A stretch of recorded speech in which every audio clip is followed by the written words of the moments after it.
go by the name Wenda, and my story begins in Kenya.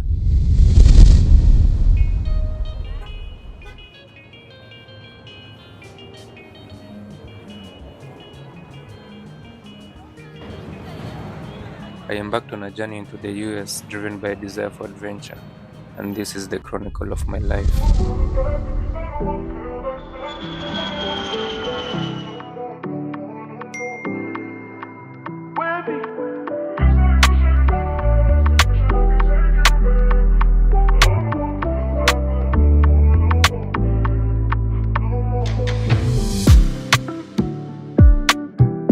Presenting King of King's son from America. Purchase your tracks today.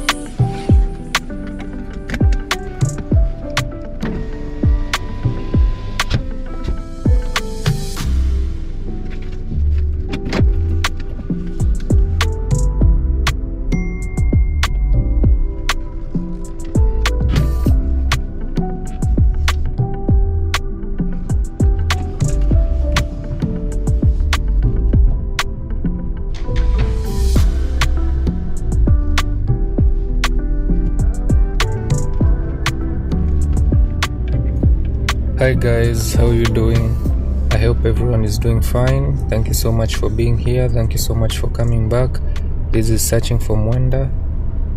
Yeah, so it's another Wednesday, another day to post a video. So today I'll be doing some of the culture shocks I had when I came into the US. I know I haven't done that video, so today I'm gonna tell you guys a few of the culture shocks that I had when I came into the United States. So these will purely be based on personal experience. What I'm going to tell you today is what I experienced in New Jersey, and these are the things that I considered as culture shocks to me. So I just clocked out. Now I'm going home to get ready for the second job. America, you have to pay your bills, so I'll be heading for an overnight job. Yeah.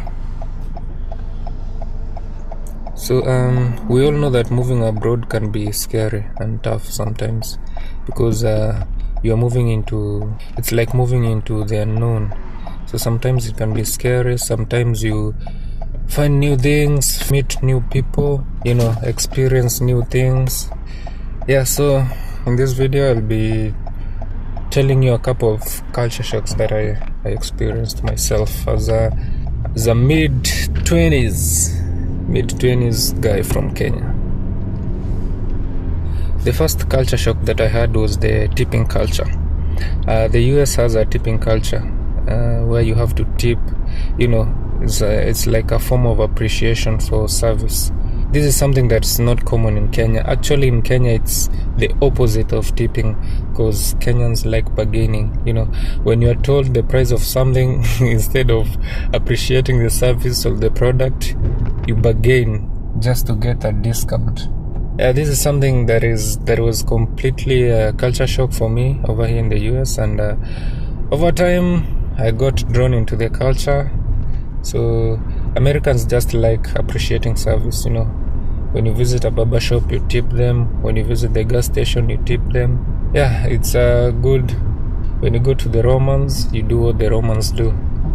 So tipping culture was one of the culture shock I experienced.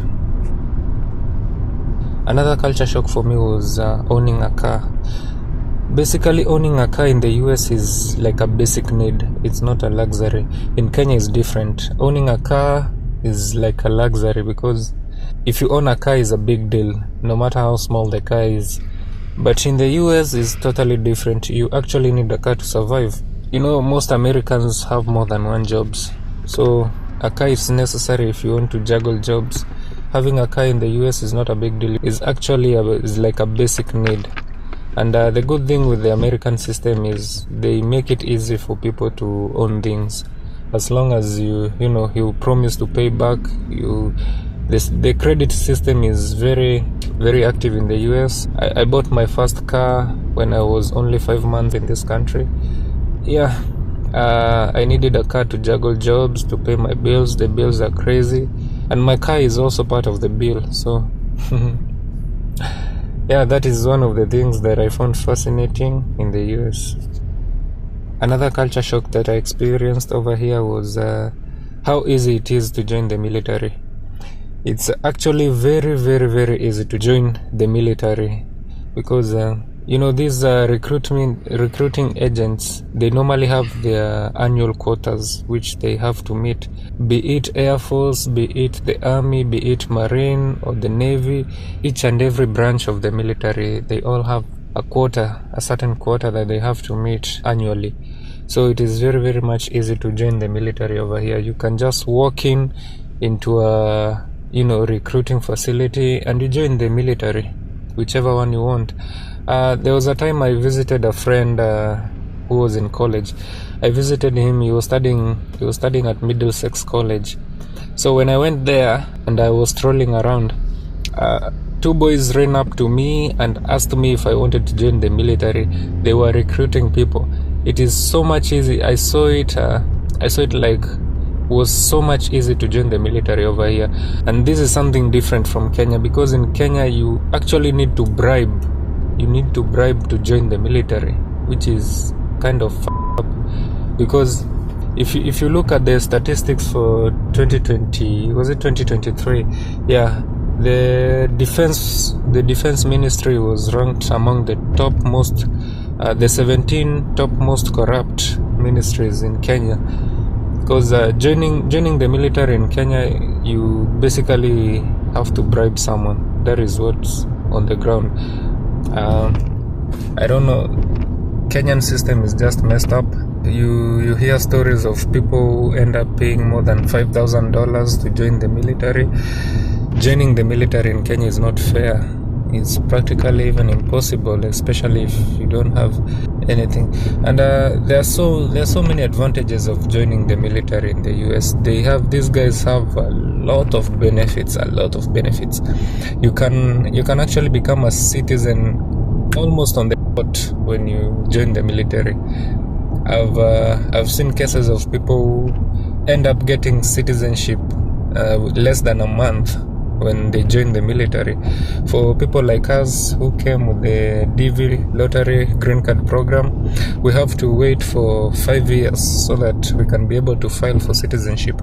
But if right now I decide to join the military, I'm guaranteed my citizenship almost immediately. Well, it again depends on the kind of supervisor you get. Some supervisor will work on you, they will help you, and you get your citizenship almost instantly. And others will have you wait for like 2 to 3 years for you to get the citizenship once you join the military. Yeah, that depends again. But the kind of benefits joining the military, these guys have lots of benefits. For me, I don't want to join the military because it's not in my blood. I don't like guns. Yeah, so people keep telling me, join the military. It's not something, I believe it's, people are driven with interest, and military is not in my blood. Another culture shock that I saw in this country was people are really courteous in this country. People are really nice. You walk around, you walk on the streets, and everyone just says hi. They might not know me, but they just say hi. I don't know, it's something with them. Yeah, people just like checking on others. This is something different in Kenya. In Kenya, you mind your own business. You don't say hi to strangers. Yeah, you just pass each other just like the way you don't know each other. But over here, you meet people on the street, they smile at you, they open doors for you. I'm telling you, if you walk behind an American, they might hold the door for you, even if it's for the rest of their life until you pass through the door. Yeah, these people are so courteous. That's one thing I found fascinating with this country.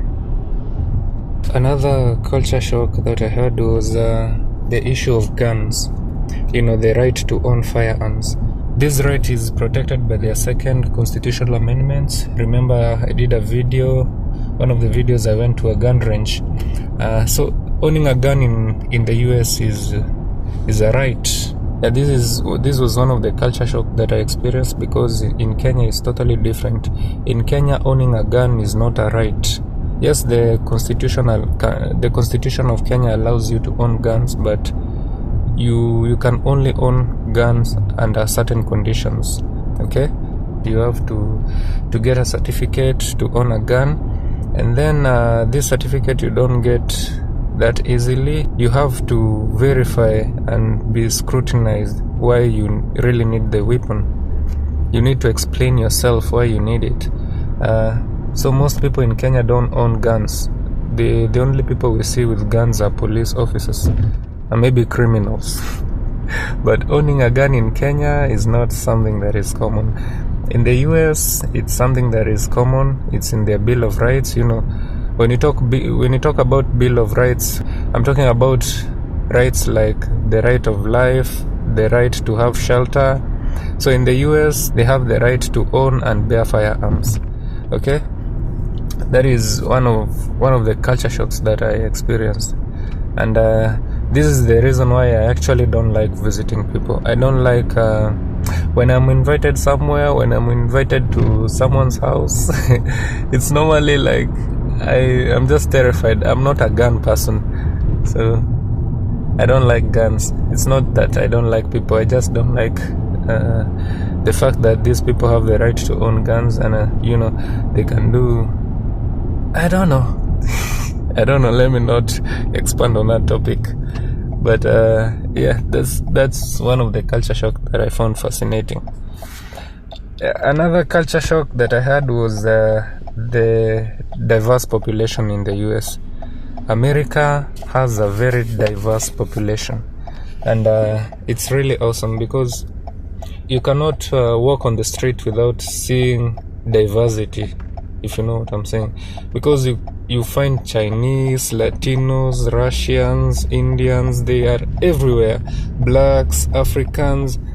Yeah, so the United States is very diverse, and of course it has some of its challenges with the diversity, because we have issues like racial discrimination. Yeah, that is something that is very prevalent in this country. Yeah, but it was a fascinating experience, because in Kenya you don't see such mixed and diverse population. Yes, we have white people, we have Indians, but it's not as diverse as the United States. In Kenya, we have a lot of Kenyans more than foreigners. Another culture shock that I experienced was driving on the left side. In the US, the steering wheel is on the left side, but in Kenya, the steering wheel is on the right side. So that is one of the things that I had to adapt to, driving on the left side. It was not that hard for me. I'm a man. Men love cars, so I adapted very quickly. One of my first few jobs was that of an Amazon driver. I applied to become an Amazon driver to, practice and get the hang of it, get to know the roads, and it was quite fun, because I'm a fast learner, so I got used to that. Initially, that was one of the shocks that I had coming into the US. Yeah, because I was used to driving on the right side, so I had to tune up my mind to driving on the left side. So far so good. I'm a good driver right now. Also, just to comment on the driving schools, I think driving schools in Kenya are much better than over here, to be honest, because when you're doing driving in the US, you do like practical and knowledge test. Knowledge test is the one that you answer questions, and you have to get a certain pass mark in order for you to pass. So for this country, they don't do a lot with matters regarding driving school. If you want a license, you just have to look for someone to teach you how to drive. You go do your practical and do the exam. Boom, you get your license. In Kenya, it's totally different. In Kenya, you have to go to school. You have to go for the classes. It's a 60 days classes. These driving schools, you all know how it works. You go for classes, and in those classes you are not only taught driving, but you are also taught some of the maintenance practices. You are taught how to maintain your engine, how to change tires. You are taught so many things about the vehicle. But over here is something that you learn you learn as the days go by, or you use a mechanic if you have money. So, and you find that in Kenya we are taught, majority of the driving school, they teach manual transmission. They don't teach automatic. Over here they teach automatic. And I was looking at the statistics. We have like 258 million drivers in the US, and only 18% of that population are able to drive manual transmission cars. That is very funny. That is f***ed up. Because you see, this is why I'm telling you the Kenyan driving school is much better than over here. In Kenya, majorly we do manual transmission. Almost every driver in Kenya, I didn't say all, majority of the Kenyan drivers know how to drive manual transmission cars, because that is what we are taught with. That is what they teach us when we are doing driving. Because automatic is nothing. Automatic, you just, shift the gears to drive, reverse, park, that's it. So in Kenya they don't teach with automatic. I don't know, I can't comment for the whole country, but I know that majority of driving schools in Kenya, they teach manual transmission shift. Yeah, so I prefer, if you guys are thinking of coming over here, just do driving in Kenya, because over here driving is just Another culture shock that I had when I came over here was the work and life cycle. Americans work a lot. I began by saying most Americans work more than one job, because the bills over here are crazy. You have your car note to pay, you have your insurance, you have your crazy rent to pay. So you find that most people, they just work. You become like slaves to work because you have all these bills to pay. In Kenya is a little bit chill. In Kenya there's an issue with employment and getting jobs, but basically life over there is chill. Once you have your job, you just, life is chill. You don't go to work on weekends. Maybe after work you meet people. Like me, I used to, when I was back in Kenya, after work I used to go to a certain joint. There's this joint that I used to go and get 2 jugs of keg and chill with my friends. But over here you have to work. You see, like right now I'm going back home, maybe sleep and relax for 3 hours and then go to my other overnight job. You also find that if you miss like 3 days of work, you cannot be able to pay anything at all. You cannot be able to pay your house. You cannot be able to pay the rent. So everything is crazy over here. The bills are crazy. The lifestyle is crazy. Yeah, it's expensive to live over here. So you need to work.